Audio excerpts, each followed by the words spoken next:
യഥാർത്ഥത്തിൽ ചരിത്രത്തിലെ ഏറ്റവും ദൗർഭാഗ്യകരമായ പ്രതിസന്ധി എന്ന് പറയുന്നത് ഇസ്ലാം ഉൾക്കൊള്ളാൻ ബാധ്യസ്ഥമായിരുന്ന മുസ്ലിം സമൂഹത്തിലേക്കു തന്നെ ഇത്തരം ചപലതകൾ കടന്നു വന്നു എന്നതാണ്. ഞാനിത് സംസാരിക്കുന്നത് കൊന്നുംപുറത്തിനടുത്തുള്ള കോട്ടശ്ശേരി അറയിൽ വെച്ചാണ്. കൊണ്ടോട്ടിയിലേക്ക് ഇവിടെ നിന്ന് എത്ര ദൂരമുണ്ട് എന്ന് കൃത്യമായി പറയാൻ നമുക്കെല്ലാവർക്കും കഴിയും. നമ്മുടെ ഏകദേശം ഒരു വിളിക്കപ്പുറത്തുള്ള സ്ഥലമാണ് കൊണ്ടോട്ടി എന്ന് പറയുന്നത്.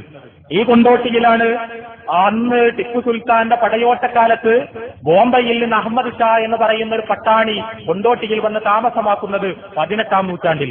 ടിപ്പു സുൽത്താന്റെ പടയോട്ടം മലബാറിലേക്ക് മൈസൂരിൽ നിന്ന് നടക്കുന്ന സമയത്ത് അഹമ്മദ് ഷാ എന്ന് പറയുന്ന ഒരു പണ്ഡിതൻ ബോംബെയിൽ നിന്ന്, അദ്ദേഹത്തിന്റെ വേരുകൾ ഇറാനിലാണ്, പേർഷ്യക്കാരനാണ് അദ്ദേഹം കൊണ്ടോട്ടിയിൽ വന്ന് സെറ്റിൽ ചെയ്യുന്നു, കൊണ്ടോട്ടിയിൽ വന്ന് താമസമാക്കുന്നു.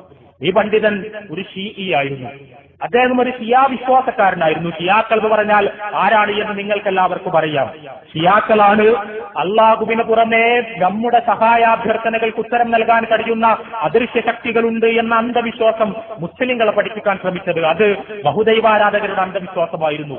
ആ അന്ധവിശ്വാസം മുസ്ലിം സമൂഹത്തിനുള്ളിലേക്ക് സമർത്ഥമായി കടത്തിക്കൊണ്ടുവന്നത് യഥാർത്ഥത്തിൽ ഷിയാക്കളാണ്. മുസ്ലിം സമൂഹത്തിൽ നിന്ന് വ്യതിചലിച്ചു പോയ റസൂലുള്ളാഹി സ്വല്ലല്ലാഹു അലൈഹി വസല്ലമയുടെ കാലഘട്ടം കഴിഞ്ഞ് തൊട്ടുടനെയുള്ള പതിറ്റാണ്ടുകളിൽ തന്നെ മുസ്ലിം സമൂഹത്തിൽ നിന്ന് വേറിട്ടു പോയ ആളുകൾ, ആ ആളുകൾ ആണ് ഈ അന്ധവിശ്വാസം ജനങ്ങളെ പഠിപ്പിച്ചത്. ഇവിടെ കൊണ്ടോട്ടിയിൽ വന്ന് താമസമാക്കിയ അഹമ്മദ് ഷാ എന്ന് പറയുന്ന പണ്ഡിതൻ, അദ്ദേഹം ഒരു ഷീഈ ആയതുകൊണ്ട് തന്നെ അതേ അന്ധവിശ്വാസം കേരളത്തിലെ മുസ്ലിങ്ങളെ പഠിപ്പിക്കാൻ ശ്രമിച്ചു. അദ്ദേഹം ഷിയാക്കളുടെ എല്ലാ വിശ്വാസങ്ങളും ആചാരങ്ങളും കേരളത്തിലെ മുസ്ലിങ്ങൾക്കിടയിൽ വിതരണം ചെയ്യാനുള്ള പരിശ്രമങ്ങൾ നടത്തി. അങ്ങനെയാണ് കൊണ്ടോട്ടി കുബ്ബയുണ്ടാകുന്നത്, കൊണ്ടോട്ടിയിലെ തഖിയാവുണ്ടാകുന്നത്. നിങ്ങൾക്ക് സംശയമുണ്ടെങ്കിൽ കൊണ്ടോട്ടിയിൽ പോയി നോക്കാം, കൊണ്ടോട്ടിയിലെ കുബ്ബ സന്ദർശിക്കാം. അവിടെ കെട്ടിയുയർത്തപ്പെട്ട കബറുകൾ കാണാം. ആ കുബ്ബയുടെ ആർക്കിടെക്ചർ പോലും, ആ കുബ്ബയുടെ വാസ്തുശില്പ മാതൃക പോലും കൃത്യമായ ഒരു ഷീഈ മാതൃകയാണ് എന്ന് പേർഷ്യൻ ആർക്കിടെക്ചറിനെ കുറിച്ച്, പേർഷ്യൻ വാസ്തുശില്പ കലയെക്കുറിച്ച് പഠിച്ചാൽ നിങ്ങൾക്ക് മനസ്സിലാക്കാൻ കഴിയും. വളരെ കൃത്യമായി ഷിയാ വേരുകളുള്ള ഒരു പണ്ഡിതൻ, ആ പണ്ഡിതൻ കൊണ്ടോട്ടിയിലേക്ക് കടന്നു വരികയും കേരളത്തിലെ മുസ്ലിങ്ങളെ ഇസ്ലാം പഠിപ്പിക്കാത്ത തരത്തിലുള്ള അന്ധവിശ്വാസങ്ങൾ പറഞ്ഞ് പഠിപ്പിക്കുകയും ചെയ്തു. അങ്ങനെയാണ് മരിച്ചുപോയ മഹാത്മാക്കളെ വിളിച്ചു പ്രാർത്ഥിച്ചാൽ നമ്മുടെ പ്രാർത്ഥനകൾക്ക് ഉത്തരം കിട്ടും എന്ന അന്ധവിശ്വാസം കേരളത്തിലെ മുസ്ലിങ്ങൾക്കിടയിലേക്ക് കടന്നു വരുന്നത്. അദ്ദേഹം കൊണ്ടോട്ടി തങ്ങളായി വാഴ്ത്തപ്പെട്ടു.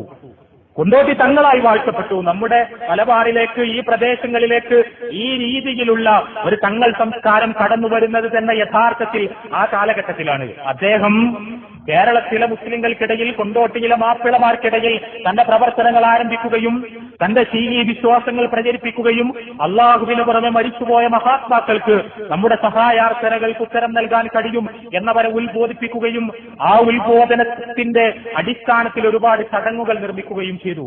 നിങ്ങൾ സംശയമുള്ളവർ ഇവിടെയുള്ള തലനരച്ച ആളുകളോട് വെറുതെ ചോദിച്ചു നോക്കുക.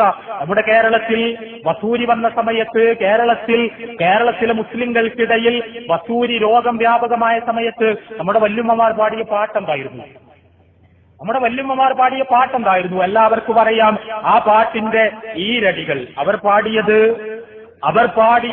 മുസ്തഫ വൽ മുർസല വബ്നാഹുമ വൽ ഫാത്തിമ എന്നാണ്. അവർ പാടിയത്, ഞങ്ങൾക്ക് ഈ രോഗം മാറ്റിത്തരാൻ മുസ്തഫയുണ്ട്, റസൂലുള്ളാഹി സ്വല്ലല്ലാഹു അലൈഹി വസല്ലം, വൽ മുർസല അലി റളിയല്ലാഹു അൻഹു ഉണ്ട്, വബ്നാഹുമ അവരുടെ 2 മക്കളുണ്ട്, ഹസനും ഹുസൈനും ഉണ്ട് റളിയല്ലാഹു അൻഹും, അതുപോലെ ഫാത്തിമ റളിയല്ലാഹു അൻഹയുണ്ട്. ഇവരെല്ലാം ഞങ്ങൾക്ക് ഈ അസുഖം മാറ്റിത്തരാനുള്ളത് കൊണ്ട് ഞങ്ങൾ അവരെ വിളിക്കുന്നു, ഈ അദൃശ്യരായ ആത്മാക്കളെ വിളിച്ചുകൊണ്ട് ഞങ്ങളുടെ രോഗശമനത്തിന് വേണ്ടി ഞങ്ങൾ അർത്ഥിക്കുന്നു എന്ന് കേരളത്തിലെ മുസ്ലിം സമൂഹം പാടിയിരുന്ന ഒരു കാലഘട്ടം ഉണ്ടായിട്ടുണ്ട്. എവിടെ നിന്നാണ് കൃത്യമായ ഷിയാ ഈരടികൾ കേരളത്തിലേക്ക് കടന്നു വന്നത് എന്ന് ഗവേഷണം ചെയ്യാൻ നമുക്ക് കഴിയേണ്ടതുണ്ട്. അവിടെയാണ് കൊണ്ടോട്ടി തങ്ങളുടെ സ്വാധീനം എന്തുമാത്രം ദൂരവ്യാപകമായിരുന്നു കേരളത്തിലെ മുസ്ലിം സമുദായത്തിനിടയിൽ എന്ന് നമ്മൾ മനസ്സിലാക്കുന്നത്. അലി റളിയല്ലാഹു അൻഹുവും ഹസൻ റളിയല്ലാഹു അൻഹുവും ഹുസൈൻ റളിയല്ലാഹു അൻഹുവും ഫാത്തിമ റളിയല്ലാഹു അൻഹയും മുഹമ്മദ് റസൂലുള്ളാഹി സ്വല്ലല്ലാഹു അലൈഹി വസല്ലമയും ഒരു തെരഞ്ഞെടുപ്പാണ്, ഒരു ഷീഈ തെരഞ്ഞെടുപ്പ്. സഹാബിമാരുടെ കൂട്ടത്തിൽ നിന്ന് ഈ സഹാബിമാരെ മാത്രം പ്രത്യേകമായി തെരഞ്ഞെടുത്തുകൊണ്ട് രോഗശമനത്തിനു വേണ്ടി പ്രാർത്ഥിക്കുക എന്ന് പറയുന്നത് കൃത്യമായും ഷിയായിസത്തിന്റെ എല്ലാ ഗന്ധവുമുള്ള ഒരു സമ്പ്രദായമാണ്. ആ സമ്പ്രദായം എങ്ങനെയാണ് കേരളത്തിലെ മുസ്ലിങ്ങൾക്കിടയിൽ പ്രതിഷ്ഠിക്കപ്പെട്ടത് എന്ന ചോദ്യത്തിന് ഞാൻ പറഞ്ഞത് തന്നെയാണ് ഉത്തരം. കേരളത്തിലെ മാപ്പിള സാഹിത്യ പൈതൃകത്തിന്റെ ഭാഗമായി വിലയിരുത്തപ്പെടുന്ന പക്ഷിപ്പാട്ടും കുപ്പിപ്പാട്ടുമെല്ലാം, ആ പക്ഷിപ്പാട്ടും കുപ്പിപ്പാട്ടുമെല്ലാം തന്നെ ഇതേ ആൾ വഴി, ഇദ്ദേഹത്തിന്റെ അനുയായികൾ വഴി, അദ്ദേഹത്തിന്റെ ശിങ്കിടികൾ വഴി കൊണ്ടോട്ടിയിലെ മാപ്പിളമാർക്കിടയിൽ പ്രചരിച്ചതാണ്. അങ്ങനെയാണ് കൊണ്ടോട്ടിയിൽ നേർച്ച തുടങ്ങുന്നത്. മുസ്ലിങ്ങൾക്ക് പരിചയമുള്ള നേർച്ച, സുന്നി മുസ്ലിങ്ങൾക്ക് പരിചയമുള്ള നേർച്ച, അഹ്ലു സുന്നത്ത് വൽ ജമാഅത്തിന് പരിചയമുള്ള നേർച്ച എന്ന് പറയുന്നത് സുന്നത്തായ ഒരു കാര്യം ഞാൻ നിർബന്ധമായും ചെയ്യുമെന്നൊരു വിശ്വാസി പ്രഖ്യാപിക്കലാണ്. മരണപ്പെട്ടവരുടെ ശവകുടീരങ്ങളോടനുബന്ധിച്ച് ആണ്ടുതോറും ഉത്സവങ്ങൾ നടത്തി ആ മരണപ്പെട്ടുപോയ ആളുകളോട് സഹായാർച്ചനകൾ നടത്തുന്ന ആണ്ടുനേർച്ച എന്ന പേരിലുള്ള ബഹുദൈവാരാധനാപരമായ സമ്പ്രദായം കൃത്യമായും ഒരു ശീഈ സമ്പ്രദായമാണ്. ആ സമ്പ്രദായം കൊണ്ടോട്ടിയിൽ നേർച്ച ഈ തങ്ങളുടെ കാർമ്മികത്വത്തിൽ ആരംഭിച്ചതോടുകൂടിയാണ് ആണ്ടുനേർച്ച എന്ന് പറയുന്ന സമ്പ്രദായം മലബാറിലെ മാപ്പിളമാർക്കിടയിൽ വ്യാപകമാകുന്നത്. ഏതുവരെ എന്ന് ചോദിച്ചാൽ, കൊണ്ടോട്ടി തങ്ങൾ മലബാറിലെ മാപ്പിളമാരോട് ആവശ്യപ്പെട്ടത് അദ്ദേഹത്തിന്റെ മുന്നിൽ സുജൂദ് ചെയ്യാനാണ്. ഇവിടെ ഈ കൊണ്ടോട്ടി തങ്ങളുടെ കാൽക്കൽ സുജൂദ് ചെയ്തതിന്റെ കഥകൾ ഒരു പക്ഷേ പഴയ തലമുറയിൽപ്പെട്ട ആളുകൾക്ക് അവരുടെ ഉപ്പയോ വല്ലുപ്പയോ പറഞ്ഞു കൊടുത്തത് ഇപ്പോഴും നമുക്ക് കേൾക്കാൻ കഴിയും. ആരെങ്കിലും മരിച്ചാൽ നേരെ സ്വർഗത്തിലേക്ക് പോകാനെന്ന് വഴിയുണ്ടായിരുന്നു. കൊണ്ടോട്ടി തങ്ങളുടെ ഒരു കത്ത് കിട്ടിയാൽ മതി. കൊണ്ടോട്ടി തങ്ങൾ അദ്ദേഹം ഒരു കുറിപ്പിൽ ഇന്ന ആൾ അദ്ദേഹം എന്റെ അനുയായിയാണ്, എന്റെ മുരീദാണ് എന്ന് എഴുതി അത് ഖബറിൽ മീസാൻ കല്ലിന്റെ മുകളിൽ കെട്ടിവെച്ചാൽ ചോദ്യം ചെയ്യാൻ വരുന്ന മലക്കിന് മനസ്സിലാകുമെന്നാണ്, ഇയാൾ കൊണ്ടോട്ടി തങ്ങളുടെ ആളാണ്, ഇയാൾ ചോദ്യം ചെയ്യാൻ പാടില്ല എന്ന് മനസ്സിലാക്കിയിട്ട് മലക്ക് തിരിച്ചു പോവുകയും നേരെ സ്വർഗത്തിലേക്ക് പോകേണ്ടവരുടെ ലിസ്റ്റിൽ അയാളെ ഉൾപ്പെടുത്തുകയും ചെയ്യും എന്നത് അന്നത്തെ മാപ്പിളമാർക്കിടയിൽ നിലവിൽ വന്ന ഒരാചാരമായിരുന്നു.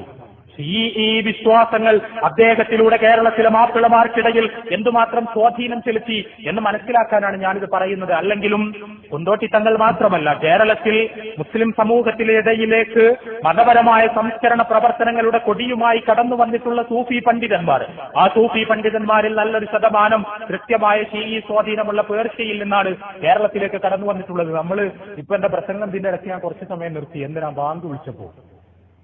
ബാങ്ക് വിളിച്ചപ്പോ ബാങ്ക് എന്ന് പറയുന്ന മുസ്ലിങ്ങളെ നിങ്ങൾ ആരെവിടെയെങ്കിലും കേട്ടിട്ടുണ്ടോ?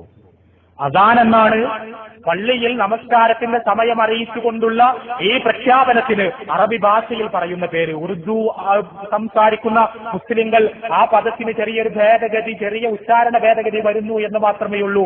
അവരും അത് തന്നെയാണ് പറയുന്നത്.